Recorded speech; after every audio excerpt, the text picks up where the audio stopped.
Pozdrav svima, ja se zovem Emina Tucović i danas imam čast ugostiti bivšeg učenika naše škole, Husu Hamzića. Huso, prije svega hvala ti što si se odazvao našem pozivu i što si izdvojio svoje vrijeme za nas. Hvala vama puno na pozivu i čast mi je ovdje biti vaš gost danas. Pa za početak ja bih voljela da nam kažeš nešto o sebi, to je svakako pitanje koje vjerujem da nas sve najviše interesuje. Pa ništa, ja sam Huso Hamzić, bivši učenik ove srednje škole, inače rođeni Stočanin, trenutno po profesiji software inženjer, odnosno inženjer elektrotehnike i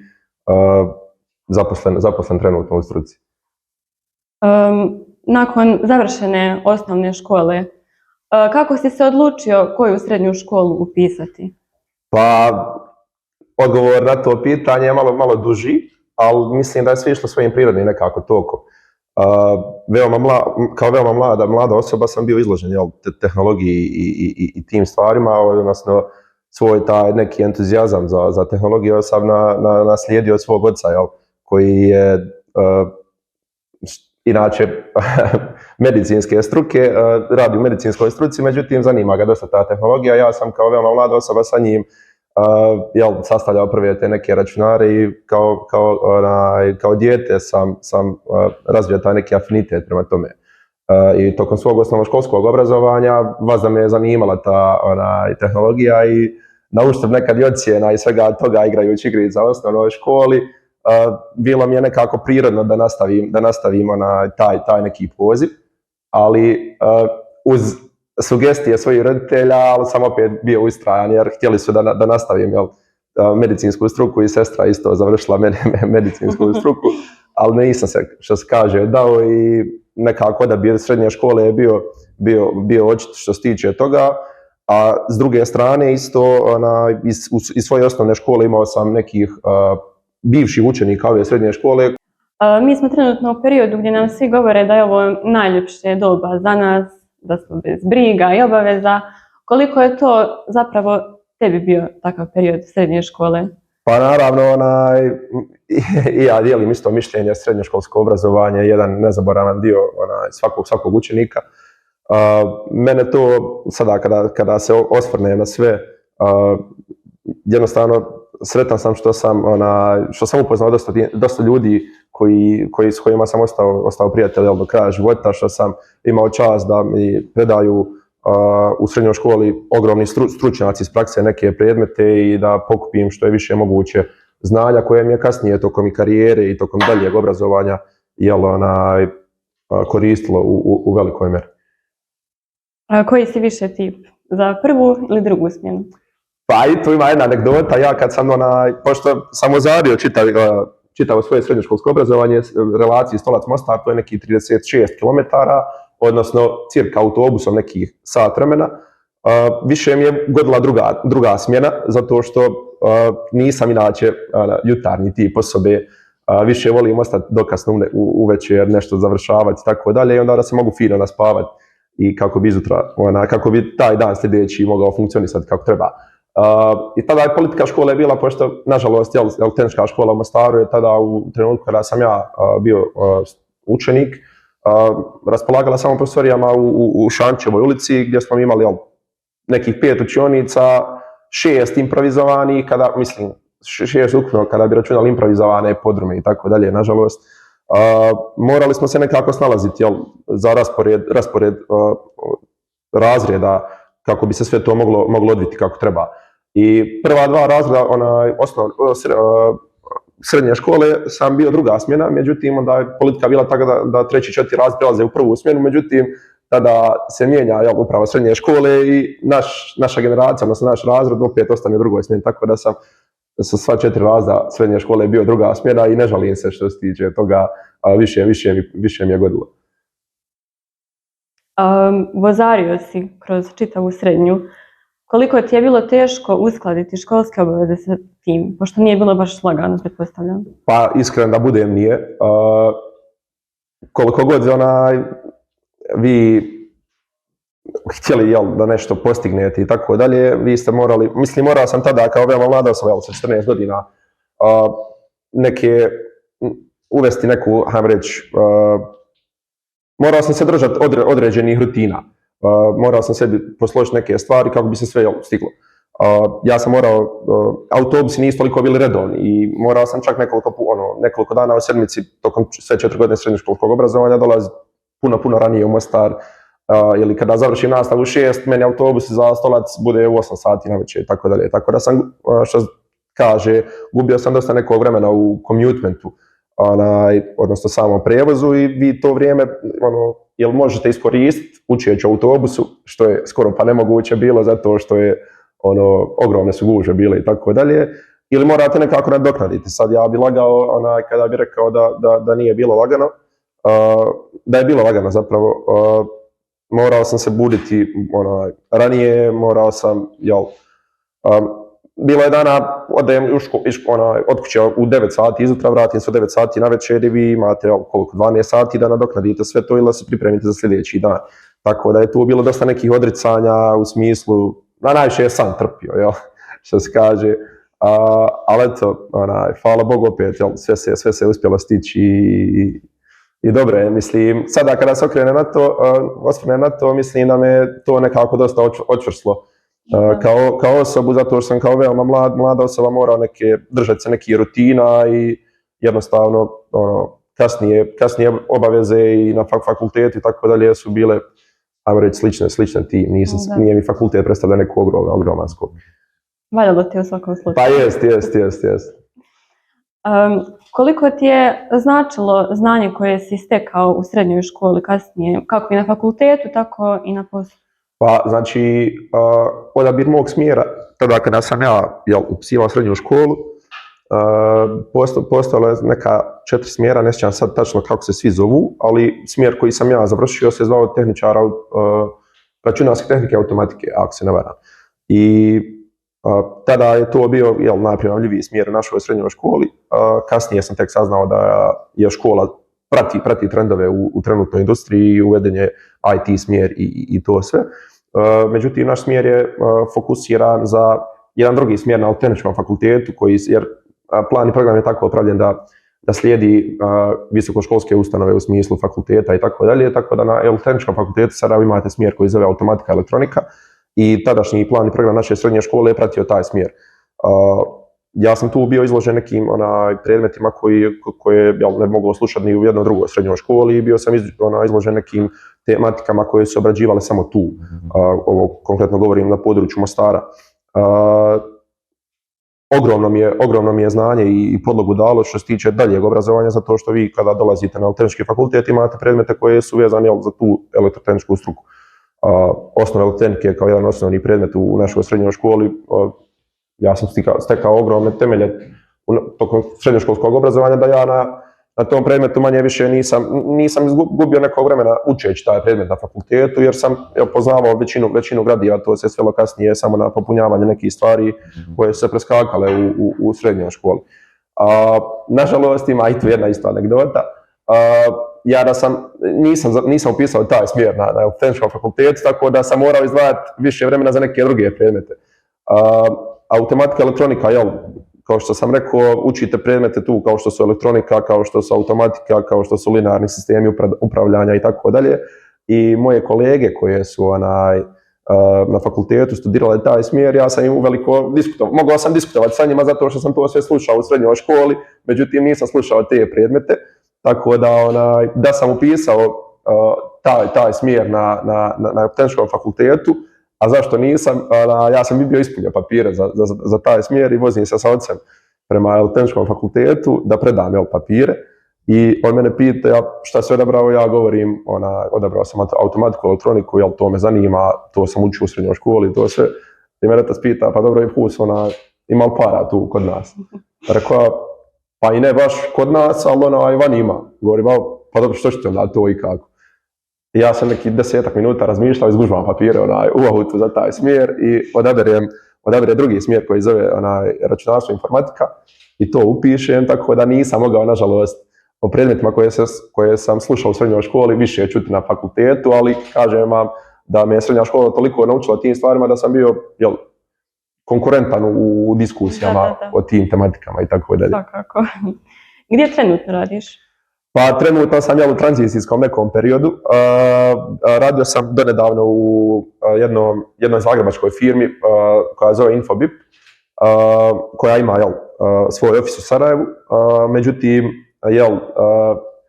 nakon nekih 7-8 godina u Sarajevu odlučio sam da pokušam nekako ići za suncem, što se kaže, i dobio sam ponudu od jedne hercegovačke firme, odnosno mostarske firme koja se zove Ensoft, gdje sam prošao taj čitav selekcijski proces i prihvatio sam njihovu ponudu, tako da od početka 4. mjeseca sada startam ako Bog da u Ensoftu kao software inženjer.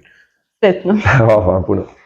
Mi nismo mogli, a da ne primijetimo u tvojoj biografiji, da si jedan period svog života proveo radeći za firmu Microsoft.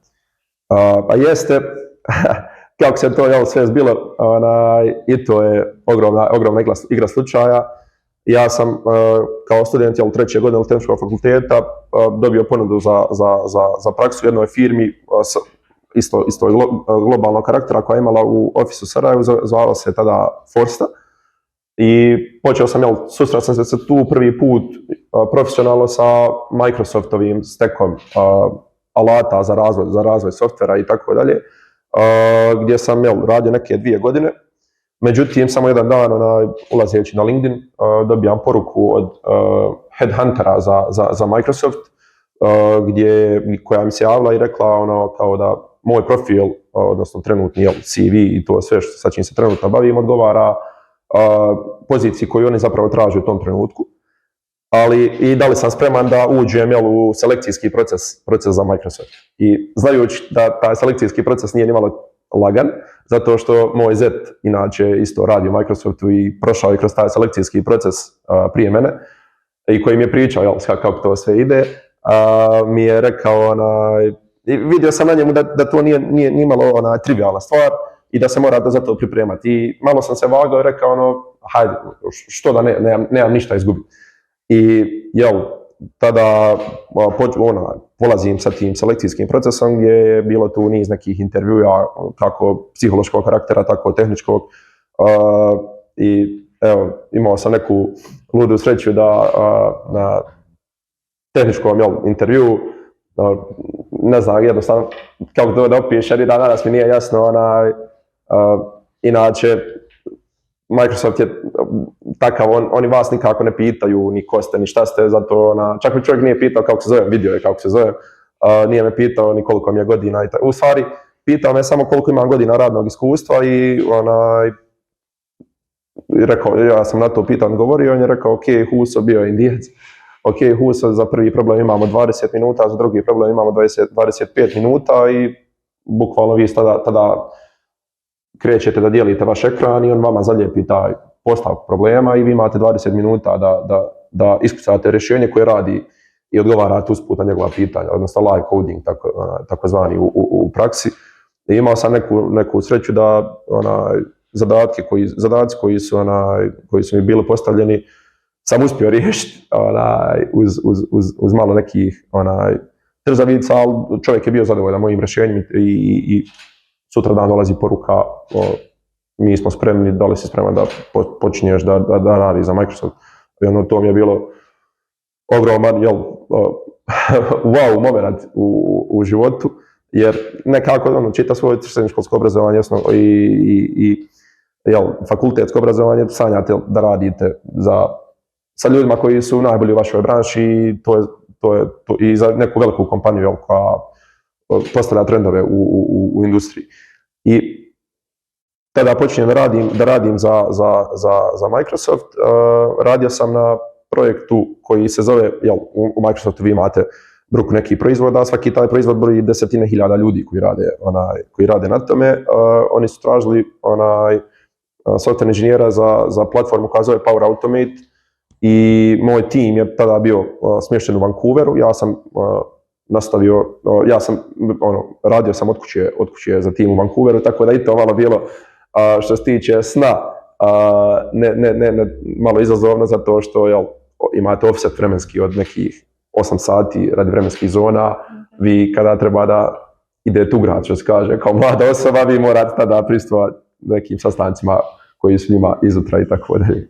San je trpio uglavnom uvijek. Pa jest, ali kažem, ne kajem se, jer tokom mog perioda u Microsoftu uspio sam vidjeti kako velike kompanije funkcionišu i kako da postoje dosta jači ljudi od vas, da možete stvarno naučiti dosta nekih stvari, kako neka programska rješenja, odnosno softverska rješenja skaliraju na milijarde korisnika ili stotine milijune korisnika i tako dalje. Uglavnom jedno veoma nezaboravno iskustvo koje se nažalost završilo tako što 2022. godine kada sam radio u Microsoftu, Microsoft, odnosno počinje čitava ta kriza, odnosno balončić koji se napuhao tokom korone, ili to hiperzapošljavanje, je rezultovalo kasnijim layoffima u dosta nekih firmi.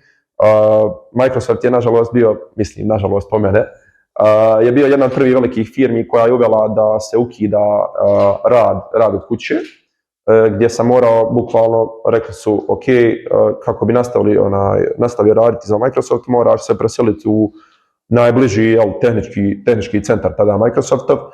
Nažalost, opet po mene, u Beogradu tada još nije bio završen development centar Microsofta i najbliži office meni je bio u Pragu u Češkoj.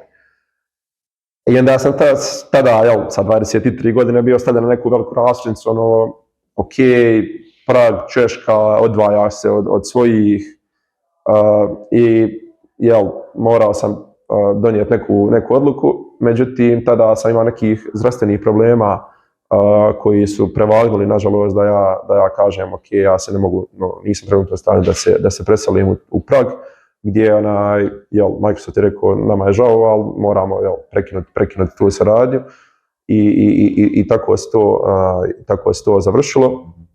Međutim, isto igrom slučaja, u razlici od mjesec dana kada se to sve izdešavalo, javio mi se Infobip i počeo sam da radim za Infobip tada.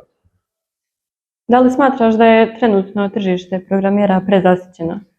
Pa, sada kada malo vidim u aspektima, u trenucima kada sam ja dolazio, odnosno završavao fakultetsko obrazovanje, tada je stvarno bila pomama za novim friškim snagama u svim firmama, zato što tada ste imali jedan bubble kada korona je tek nastala i bukvalno, evo sad kroz primjer Microsofta ću dati, zašto je Microsoft imao toliki broj layoffa, vjerojatno se sjećate toga perioda, bilo je na svim vijestima, Twitter, Microsoft puštaju po 20.000 ljudi i tako dalje. Znači, novac u svijetu kruži, neke države ga printaju i tako dalje, ali većinom kruži. I sada vi imate ljude koji investiraju ogromne količine novca u nešto, tada tih godina IT je bio stvar u koju se isplatilo ulagati ogromne količine novca. Htjeli vi to ili ne, zato što kada je korona nastupila morali ste pribjegavati, sve je prešlo u taj online neki režim rada i morali ste pribjegavati nekim alatima. Evo, konkretno kroz Microsoft, vjerovatno, možda i ne zna taj podatak, ali Microsoft Teams kao aplikacija prije korone je bila aplikacija koju koristi određen broj firma radi profesionalnog načina komunikacije i to je to, broj dnevnih korisnika je broja možda milijun. I samo dolazite u februar 2020. gdje Microsoft Teams postaje aplikacija koju koristi odjednom stotine miliona korisnika. I Microsoft je tu morao, development team koji radi na Teamsu je bio toliko mal da nije mogao podnijeti taj trafik. I počelo je hiper zapošljavanje, što se kaže. Međutim, kasnije i kako korona odlazi i to sve, izbijaju svjetski ratovi, IT nažalost nije bio više plodno tlo za toliko ulaganja novca. Dosta ljudi koji su ranije uložili ogromne pare su htjeli da svoje pare izvuku iz toga, da pokušaju s nečim drugim. I mislim da sada trenutno malo je situacija teška. Vrlo je teško, primijetio sam po firmi u kojoj sam prije radio i vrlo je teško kao nekome ko završava tek fakultet da zapravo lendate posao, odnosno da dobijete neku priliku da se pokažete, da dobijete praksu, zato što naše firme dijele se na dva tipa. Imate firme koje su outsourcing, to su firme koji drugi ljudi, odnosno ovi ljudi koji ulažu novac, unajme da im naprave neko tehničko rješenje za nešto, odnosno softversko rješenje, i drugi tip firmi je firma koja ima svoj proizvod. Veoma je u nezahvalnu poziciju s ovim svim dešavanjima dovedene firme koji je, nažalost, po Bosni i Hercegovini većina kod nas, a to su firme koje rade samo outsourcing, jer ljudi koji su povukli više novac iz IT-a ne plaćaju naše više firme i dosta njih je izgubilo neke dosta vrijedne klijente i dosta ljudi je iz naše branše dobijalo otkaze po našim firmama i to sve upravo radi toga. A isto tako firme koje imaju svoj proizvod dovedene su u neki nepovoljan položaj zato što vi vaš proizvod više ne može toliko lagano ni prodati drugim ljudima. Tako da bi rekao da je IT trenutno, pogotovo sad sa ovim AI-em i tako dalje, novi bubble što se je pojavio, mislim da nije baš ono što se kaže u najboljim danima, ali definitivno da je, mislim, smiješno je više pričati da je IT budućnost, to nam je sadašnjost, ali nije toliko to ne loše koliko. Da. Koliko sam možda ja sad to apostrofirao, zato što se sjećam boljih dana. Ti si sam vlasnik jednog obrta u Stocu. Možeš li nam reći čime se tvoj obrt bavi i kako se zove? Nešto više od... Pa, dobro pitanje. Pa ništa, to je, kako kažem, dosta osnovna škole su moje ocjene i sve to trpile radi igrica. Igrice su nekako bile sastavni dio mog odrastanja i tako dalje i bilo mi je, kao drugi neki san, držati nešto svoje što se tiče tog sfere gaminga i tako dalje. Tako da sam nedavno otvorio sam igraonu u Stocu koja sačinjava se od 4 PlayStationa i kako se zove, svoje slobodno vrijeme, ako ga ima i kako, a da sad ne trpi, provodim često tu i mislim da sam, htio sam riješiti jedan problem, a to je, Stolac je mal grad i jednostavno htio sam donijeti nešto novo, mislim, u Stolac, jer nešto slično nije postojalo, tako da što se mene tiče, mislim da sam sa strane toga uspio i dosta djece, ne provode vrijeme svoje na ulici, iako ni ta ulica nije loša nekad stvar, ali pogotovo u ovakvim vremenima, bolje da nisu na ulici nego provode dosta vremena, donije taj nova neka svježina u grad. Da. Tvoj obrt... Zove se Matrix, to sam zaboravio. Zašto baš naziv Matrix? Pa, kad sam bio mali, sa mamom sam imao priliku gledati prvi put film, vjerojatno ste upućeni, Matrix, gdje tada, apsolutno kao dijete, nisam shvatio pojentu nikako filma i nisam shvatio tematiku, meni je bilo samo bitno da se dešava nešto na ekranu, puca se i tako dalje. Međutim, kasnije sam, kad sam odrastao i to sve, pogledao opet taj film i to je trenutno, ta čitava trilogija, odnosno i 4. film koji je snimat nedavno, nešto što mi je kroz čitavu svoju i karijeru i to davalo snage da zapravo, odnosno poruku koju sam ja tada shvatio je da oko nas je dosta stvari, primorani se na dosta stvari, odnosno živite u toj nekoj matrici gdje vrlo često kada pokušavate da se izdignete iznad svega toga bilo kako, nekim uspjesima ili tako dalje, budete stavljeni na test, odnosno osudi vas sredina, tako da i moja mama mi je vazda govorila, probaj biti, nisam nikad htio da se uklopim, hajmo reći, u većinu. Iako je to nekad bilo i dosta teško po mene i nezahvalno i proživljavao sam dosta nekih stvari, ali Matrix mi je film koji kao s vremena na vrijeme pogledam u nedostatku neke motivacije, kako bi izbjegao, pokušao stvoriti neki bijeg iz stvarnosti koja često nije ni lijepa, ali tu je okružen. To je tvoj bijeg iz realnosti. Jest. Čemu te se naučilo poduzetništvo? Pa, što se tiče toga, kao neko ko dolazi iz neke radničke porodice i inače, moje tačno prebivalište je Pješvac Kula, odnosno Dubrave, poznato u ovome kraju kao jedno poljoprivredno tlo gdje se dosta stanovništva bavi poljoprivredom, jedno od najplodnijih dijelova Bosne i Hercegovine. Što se tiče poduzetništva, prvo to poduzetništvo je krenulo na pijacama, jer pripadnik sam radničke porodice, dolazim iz radničke porodice koja se određeni dio, pogotovo poslije rata kada smo se vratili u Stolac i to sve bavila poljoprivredom, tako da sam kao dijete hodao po pijacama raznim i to sve i gledao sam kako se ljudi pregovaraju oko nečega i to. A prvo moje lično iskustvo, baš da sam ja morao vući neke poteze, je bilo upravo u srednjoj školi. 4 razredne škole, isto jedan strašan period, odnosno toliko je nekih zanimljivih stvari izdešavalo. Naša škola biva pozvana na takmičenje za predstavlja nekih ideja, starta takmičenja, takozvano na Internacionalnom Burić univerzitetu u Sarajevu i trebali smo da smislimo neku ideju šta ćemo mi predstaviti kao rješenje na tome startup, odnosno sa čim će se naša ta fiktivna neka firma baviti. I tu postoji još jedna anegdota, ja kako sam vozario i to sve, u zbornici smo se dogovorili nekad oko, 12 sati da ćemo se skupiti da skontamo šta će biti rješenje. I ja sam malo kasnije radi autobusa i to sve. I kada sam došao u školu, morao sam nešto do toaleta da odem i tada, nažalost, opet kažem, danas se nalazimo u novom budućem ambijentu srednje tehničke škole koja izgleda stvarno trenutno kako ga vidim, radujem se što će nove generacije moći da stasavaju ovdje i to sve, ali tada kada sam morao otići toalet je bio možda renoviran jednom poslije rata i to je to. I pokušao sam da perem ruke, vidim ako dodijem česmu samo sam isprljao još više ruke. I tada mi je sinula neka ideja, rekao zašto ne bi napravio neki uređaj koji je bio mogao staviti na holu srednje škole, gdje bi mi samo došli, stavili ruke tu, dezinfikovali naše ruke i nastavili dalje sa nastavom. To bi sve trebalo neki 10 sekundi i to dalje.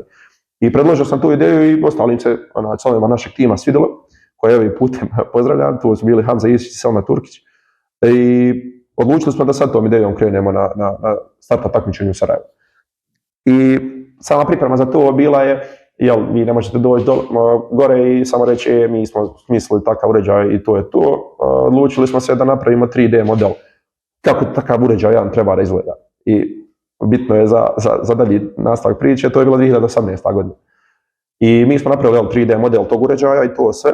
I došli smo gore na takmičenje gdje su bili neki 50-ak drugih srednjih škola sa svojim nekim idejama i to. I nakon prezentovanja ideje mi smo tu tada osvojili drugo mjesto. Nažalost nismo osvojili prvo mjesto jer neću da nikoga, nečiju pobjedu malo uvažavam i tako dalje. Međutim, prvo mjesto koje je tada osvojeno je bilo nešto što već postoji veliko. To je bila smart rješenja za kuću gdje gasite sijalice mobilnim telefonom i tako dalje. To je bilo nešto što je već viđeno par godina unaprijed, međutim svaka čast momci su to bili napravili na pozornici, velikoj su oni to demonstrirali, gdje Bosna i Hercegovina kao područje, odnosno i Balkan, malo je kasnilo za tim i vjerojatno je bilo to prvi put da neki ljudi vide i to im je bilo wow moment i ljudi su osvojili to. Međutim, tadašnji Burić univerzitet je nama dao priliku da na jednom Start Me Up konferenciji, koja se takozvana Start Me Up konferenciji održavala u hotelu Hills, za mjesec dana održimo pred budućim potencijalnim investitorima prezentaciju naše ideje. I meni je pripala čast iz našeg tima da na engleskom jeziku držim govor pred punom salom u hotelu Hills, gdje je bilo nekih 500 ljudi i veoma utjecanje u tom trenutku u Bosni i Hercegovini i održao sam, predstavio sam naše rješenje. I nakon toga slijedili su raznorazni intervjui sa televizijama i to dalje i tako dalje. I uslijedile su ponude, prve biznis ponude. I tada opet ogromnu figuru u mom životu je odigrao upravo moj otac. Mi smo dobili ponudu, ja tada sa 18 godina, dobili smo ponudu nekih 20-30 hiljada eura da krenemo sa tim biznisom, odnosno da napravimo prvi prototip toga uređaja i da krenemo sa plasiranjem tog uređaja na tržište i tako dalje. Međutim, otac govori, ok, Huso, sad zamisli vi to ne uspijete, šta ćemo sa 30.000 eura? I ja govorim, pa ne znam, govori on, a haj ti na fakultet, kaže, mislim da će biti ideja. I mislim, 2018. godina, dolazimo u 2020. godinu, gdje se pojavljuje koronavirus, gdje bukvalno da smo 2018. godine napravili firmu koja se bavi samo tome, mislim da bi 2020. godine obrnuli milijone, što se kažu. Svakako. Jer u tada 2020. godine firme koje su proizvodile maske za lice su postale milionerske firme. Ali eto, nažalost, što se kaže, sudbina je tako htjela.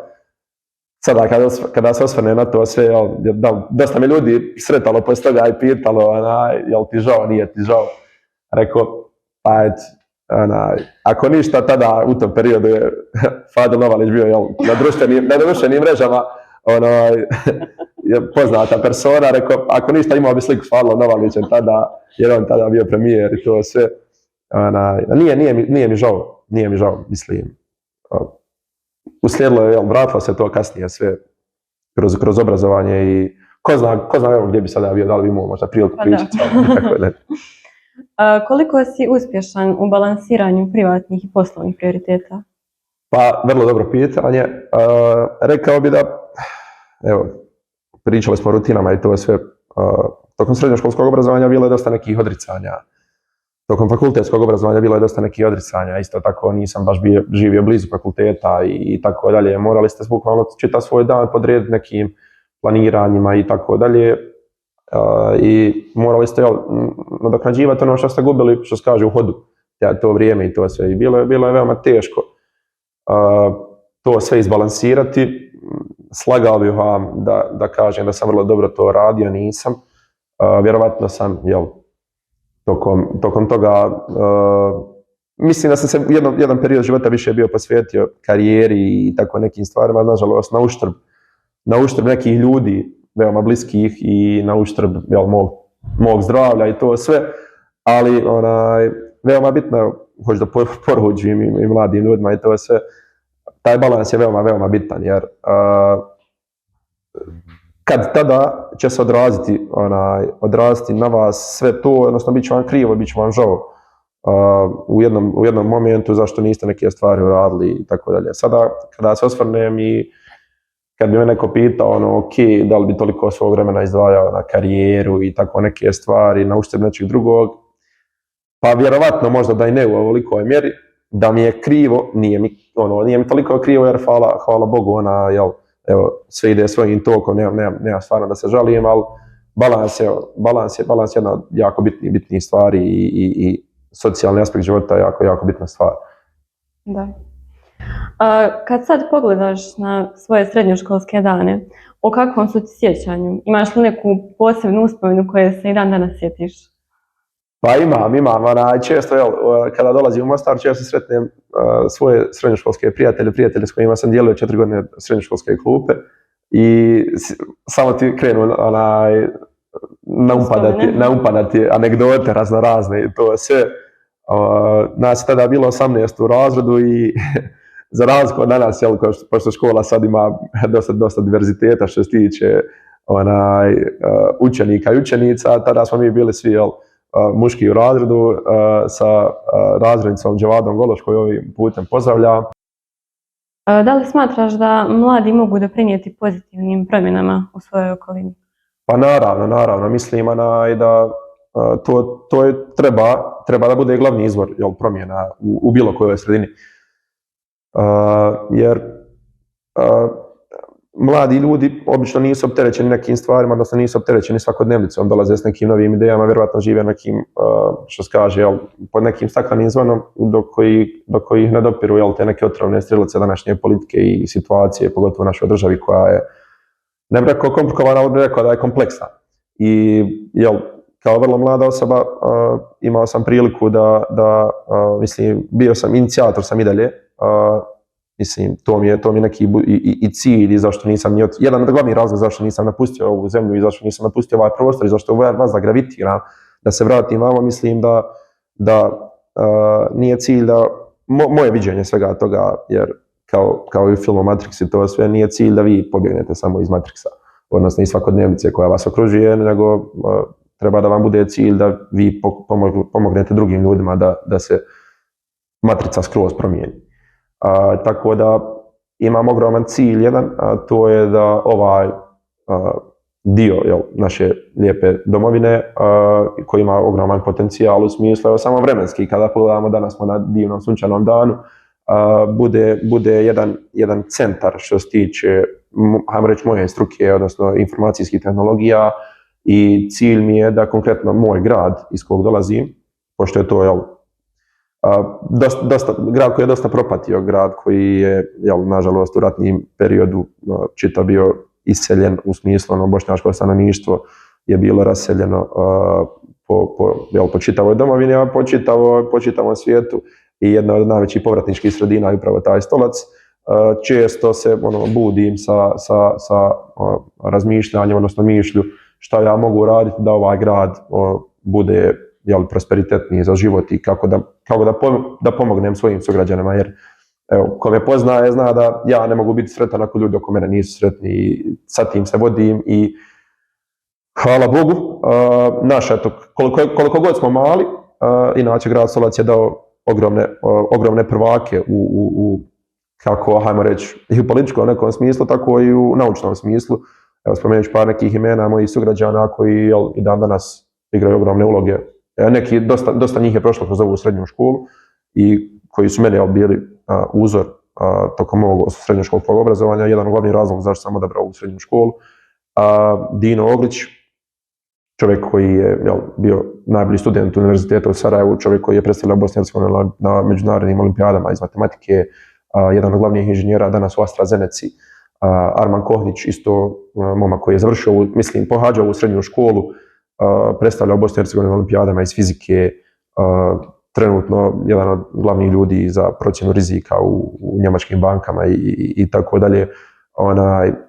I još da ne spominjem sada akademika, profesora, odnosno doktora Namika Hrlu, koji je inače rođen je u Banja Luci, ali njegovi vode korijen čitava porodica iz Stolca, čovjek koji je CTO IBM-a, ima titulu IBM Fellowa, titulu koju 250 ljudi na svijetu samo od postanka IBM-a ima, i tako da. Imao sam, kažem, priliku sjediti sa svim tim ljudima, i cilj mi je nekako moj da pokušam okupiti te ljude.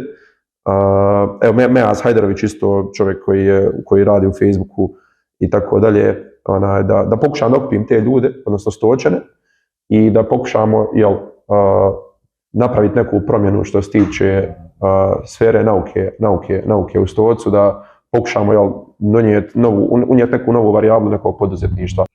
Kakvu bi poruku poslao budućim srednjoškolcima? Pa, moja poruka za buduće srednjoškolce je da se vodite vašim instinktom.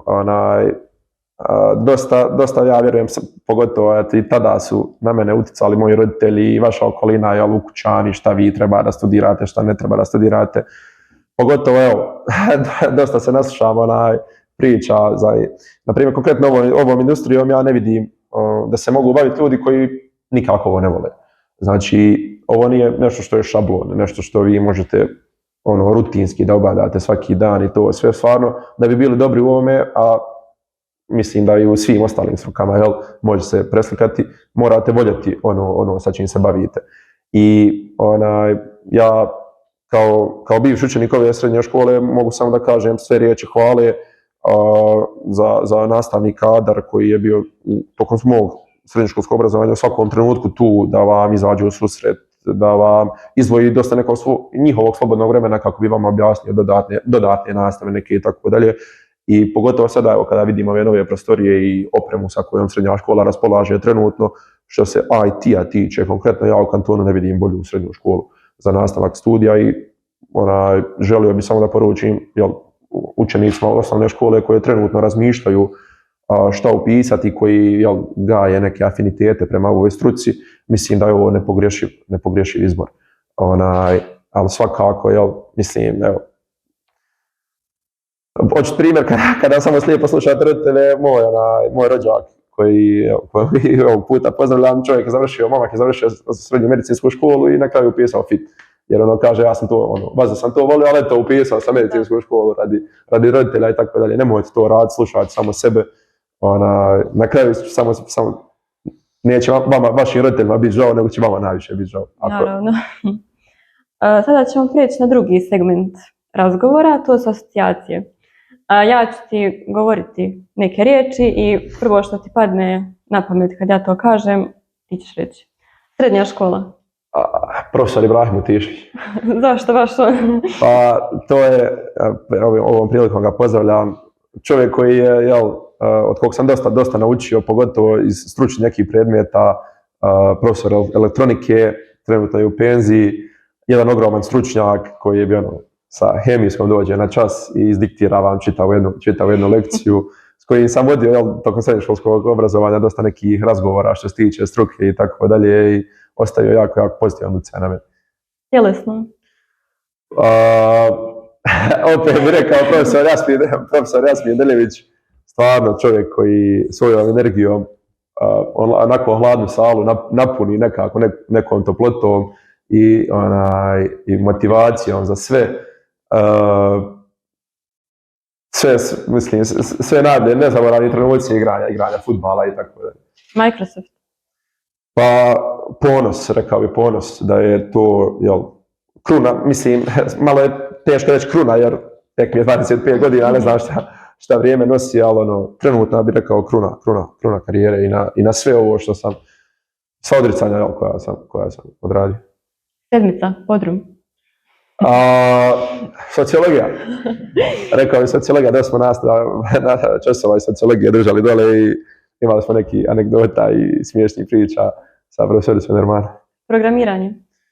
Pa, druga ljubav skontana tek na fakultetu, zato što u srednjoj školi me nije toliko zanimalo. A koja je prva? Pa prva ljubav bi rekao matematika. Tehničko crtanje. Tehničko crtanje, pa rekao bih, prva riječ, tehničko pismo, famozno. To je znači, kada se sjetim, ali to su ti testovi na kojima treba da budete stavljeni da se testira vaša upornost i to je sve noći neprospavane radi pisanja običnih slova. To su slatke muke. Da. Sarajevo. Pa jedan fin grad za otići na vikend, rekao bi. A ovako je sad, u podne u ponoć bi izabrao ovaj naš ambijent radi vremena i svega toga, jer Sarajevo zna često svojim vremenskim neprilikama biti malo depresivan grad. Kad bi mogao birati, šta bi prije izabrao? Srednju školu ili fakultet? Da se vratim sada, pa definitivno bi se vratio u srednju školu. Radi svega i radi... Pa, iako je bilo dosta nekih briga, ali bi rekao da je to bilo neko bezbrižno vrijeme. Briga vam je samo da budete tu na nastavi, da učite za ocjene neke, dok na fakultetu to iskušani ste iz dana u dan nekim drugim stvarima. Stolac ili Mostar? Pa Stolac definitivno, odnosno Dubrave. Svakako. Pisanje novog koda ili rješavanje bugova? Pa, rekao bi pisanje novog koda, međutim,